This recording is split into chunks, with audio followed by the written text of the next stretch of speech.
Hello, sustainability professionals. Jennifer Woofter here from Strategic Sustainability Consulting, and I'm here today to talk to you about how to outsource your social media. So if you're like me and you're on a lot of social media platforms, or if you would like to be on a lot of social media platforms, you may find that it becomes overwhelming and that you need to bring in some assistance to generate content and spread it out on the various social media platforms. I can't do it all myself, so I use help. So how do I do that? Well, I generate quite a bit of social media content, but I also use help from my in-house team. Tracy, our marketing manager, and Allison, our project assistant, also are responsible for creating content and making sure that it is posted in the appropriate place. We also use interns to generate some of our blog content and make sure that some of the posting happens. And occasionally we also rely on guest bloggers to generate content for our blog, which is then posted on various social media platforms. So if you're thinking about bringing in some additional help or relying on others to help generate content for your social media outreach, you first need to establish some ground rules. So what are the ground rules? Well, the first thing is, what is your voice? Are you going to be professional? Are you going to be funny? Are you going to be practical? Are you going to be idealistic? Certainly for SSC, the goal is practical and sort of cut through the bullshit. Sustainability needs to have a business value. It needs to be practical. It needs to be modular. You need to be able to take a bite-sized piece of it. You don't need to tackle it all at once, and that is very much the approach we take in the content that we deliver through social media.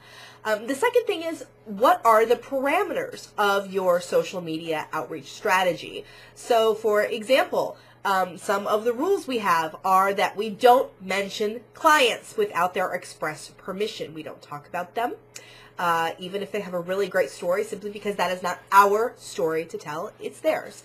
And so some parameters may be who do you allow to post what and when, and what are the rules around posting. And this is where it is helpful to develop a must-do and a never-will. So what is a must-do? So for example, at SSC, one of our must-dos is to reuse content as much as possible. So whenever we do anything, if it's a blog entry, if it's a webinar, we always look for how can we maximize this across multiple platforms. So for example, when we do a webinar, we'll advertise it ahead of time. That may be a blog entry. We'll advertise it on Twitter, on Facebook. Then we do it, we generally record it and then play it back so that it becomes one of our resources that you can download afterwards. We'll generally do another blog announcement saying, hello, it's ready to go, click here to download. But we also may turn it into another set. For example, a slideshare that we can post to LinkedIn, or a top 10 Twitter list. It may also be something that we can turn around into a podcast or a video clip. The goal is to reuse it in as many ways as possible. That's one of our must-dos. Similarly, we have a list of never-wills. So, for example, we do not talk about any specific company without it going through me for my approval first. And so let me give you a little bit of an example. Our interns over the summer are responsible for generating a variety of blog content. Generally, they're sort of summarizing reports or other news articles. These generally are not super sophisticated analysis, but more sort of recapping and turning it into practical advice for our readers. And in one case, one of our interns was tasked with pulling something up on sustainable agriculture. And because this intern did not have a whole lot of background on some of the more intricate aspects of sustainable agriculture, she happened to use Monsanto as this example of this company that was really committed to sustainable agriculture. Now, you may know that Monsanto has an extremely what should we say, complex relationship with sustainability. I think they have a lot of really innovative programs, but they also do some things that I really am opposed to from a sustainable agriculture perspective. You can make your own decision, but the lesson here is that the blog entry that she did, that ended up getting posted, I think it was for an hour before I happened to see it, and sort of ran to our marketing manager and said, wait, take it off. We cannot be using this example, holding Monsanto up as a paragon of sustainable agriculture. That's just just not where we're coming from. So this is an example of our never do. We now have a flat rule for everyone that we do not use specific company examples unless there is an oversight process that it goes through, and either I or another sustainability consultant on the team reviews to make sure that, in fact, that is something that we want to be talking about and sort of putting our name behind as well. So the next step, once you've established your ground rules, is to identify what must be done by you. So for example, I take on reporting on most of my own Twitter feed. So 99% of the tweets that come out under my name or my Twitter handle, which is just Jennifer Woofter, come directly from me. I'm the one typing them up, usually doing it in real time, although I do some stuff ahead of time. Blog entries, if it says dispatch from Jennifer Woofter, I wrote that myself. If it's not, if it's sort of from the SSC team, chances are someone else on the in-house team wrote it. I generally read it ahead of time, but generally don't do too much tweaking for that. So sort of figuring out what your comfort level is. What do you need to do versus what are you comfortable letting other people do? So one question is what can be started by others but then needs to be read or approved by you. So for example, any blog entry that talks about a specific company is something that I make sure to read before it gets published.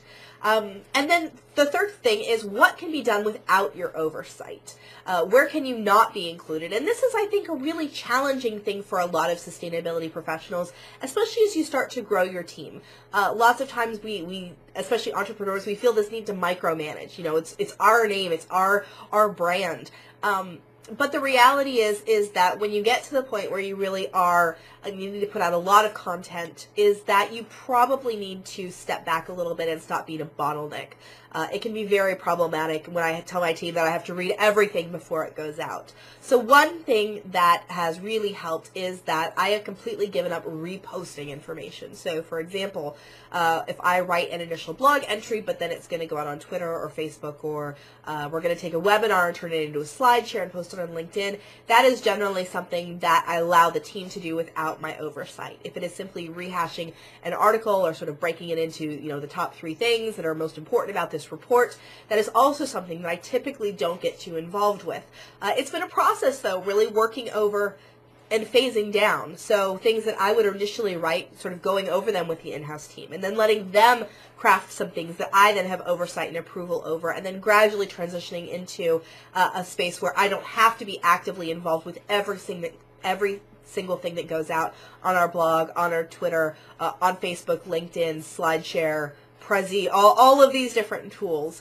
And so those really are the key lessons. One is establish your ground rules, and then figure out what can be done by you and versus what needs to be just sort of has your oversight versus what you can really outsource. So, hope that helps you decide what to hold on to and what to give away for.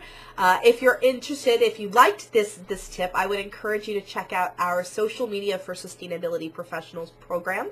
It's an 8-week self-guided online program that goes over all of the different tools: Twitter, Facebook, LinkedIn, blogging, website, calls to action, conglomeration, and distribution to really help you use social media to build your sustainability practice.